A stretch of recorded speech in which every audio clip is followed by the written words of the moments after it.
नमस्कार friend, you are watching SAS by Anand YouTube online platform. So guys, कैसे हैं आप सब? आप सबकी पढ़ाई जोर शोर से चल रही होगी क्योंकि एग्ज़ाम अभी करीब आने वाले हैं और अभी से बिहार स्पेशल की तैयारी आप लोग को जोर शोर से करनी पड़ेगी क्योंकि ये जो BPSC आने वाले 69 इसमें बिहार स्पेशल का बहुत बड़ा योगदान होता है। और इसमें से अब जो क्वेश्चन पैटर्न है वो पर्सनालिटी से ज़्यादा पूछे जा रहे हैं। तो आपको बिहार के जितने भी पर्सनालिटीज है और कुछ देश के, उसको आपको उस टॉपिक को तैयार करके रखना बहुत जरूरी हो जाता है। क्योंकि आप क्वेश्चन बैंक को देखिएगा तो क्वेश्चन बैंक में आपको बहुत सारे पर्सनालिटीज के बारे में क्वेश्चन बने हैं। तो हम लोग बिहार में जो स्पेशल है उसको हम लोग जानेंगे, जैसे बिहार विभूति, बिहार केसरी, ये सब के बारे में हम लोग देखेंगे। तो चलिए हम लोग स्टार्ट करते हैं। और जिसने भी वीडियो नहीं देखा है, हम एक पर्सनालिटीज के बारे में बता दिए हैं, उसको आप लोग जरूर देखिए। ज़्यादा लॉन्ग वीडियो नहीं है, 5 से 6 मिनट का वीडियो है। इससे आपका रिवीजन भी हो जाएगा और एग्जाम में सही आप लोग मार्क करके आइएगा।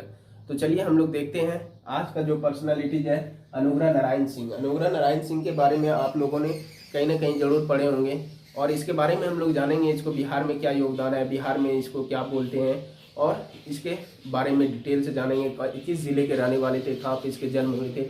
और ऐसे भी आपको इसके माता पिता या जन्म स्थान एग्जाम में नहीं आते हैं, तो माता पिता को हम नहीं लिखे हैं। आप लोग को अगर जानना है तो आप लोग गूगल कर सकते हैं।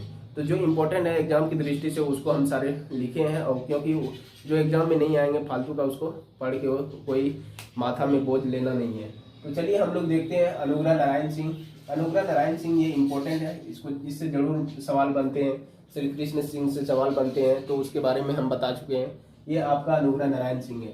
तो चलिए हम इसको डिटेल से लिख दिए हैं। तो इन अनुग्रह नारायण सिंह के बारे में, इनके नाम के साथ बिहार विभूति का अलंकरण जुड़ा रहता है।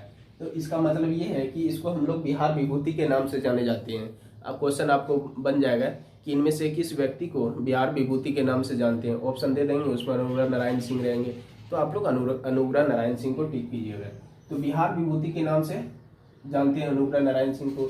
जैसे बिहार केसरी हम लोग इससे पहले वाले वीडियो में श्री कृष्ण कहते हैं, तो ये बिहार विभूति का अलंकरण जुड़ा हुआ रहता है। इसका 18 जून 1887 को वर्तमान औरंगाबाद जिला, आप लोगों ने बिहार का मैप जरूर देखा होगा, उसमें औरंगाबाद कहाँ है आप लोग कमेंट सेक्शन में बताइएगा। North, south, east, west direction बताइएगा उसका। तो ये आपका वर्तमान के औरंगाबाद जिले में जन्मे अनुग्रह नारायण सिंह प्रसिद्ध स्वतंत्रता सेनानी थे। ये एक तरह से स्वतंत्रता सेनानी थे। इन्होंने चंपारण सत्याग्रह में महत्वपूर्ण भूमिका निभाई और बिहार विद्यापीठ में बतौर शिक्षक के रूप में काम किया।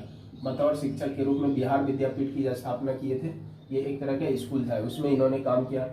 आधुनिक बिहार के निर्माता में भी इनका नाम लिया जाता है। ऐसे हम लोग को आपको पता होगा कि आधुनिक बिहार के निर्माता किसे कहे जाते हैं। तो आधुनिक बिहार के निर्माता श्री कृष्ण सिंह को कहे जाते हैं, क्योंकि वो 1937 से लेकर 1961 तक बिहार के मुख्यमंत्री पद पे बने रहे थे। वर्ल्ड वार उसके बीच में हुआ तो उस समय वो नहीं थे, इसके अलावा 1961 तक वो थे, इसलिए आधुनिक बिहार के निर्माता उसको कहे जाते हैं। और इसको भी आधुनिक बिहार के निर्माता में इनका भी नाम लिया जाता है, अनुग्रह नारायण सिंह का।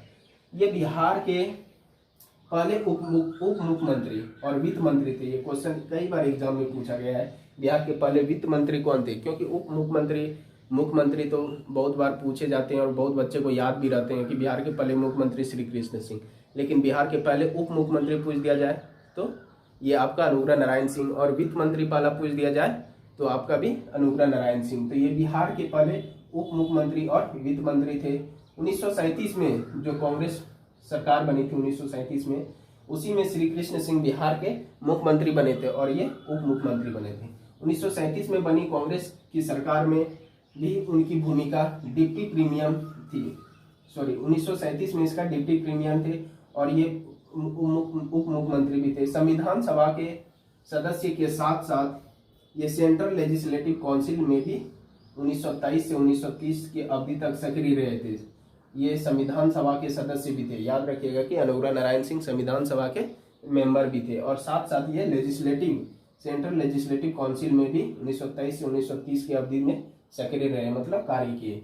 आजादी के बाद 1957 तक वे लगातार बिहार सरकार में उप मुख्यमंत्री के रूप में विभिन्न जिम्मेदारी संभालते रहे। जब ये उप मुख्यमंत्री 57 1857 तक वे लगातार बिहार के उप मुख्यमंत्री के रूप में विभिन्न जिम्मेदारी संभालते रहे और 1957 में उनका निधन हो गया। और ये आपका 1957 में उनका निधन हो गया और ये समाप्त हो गए।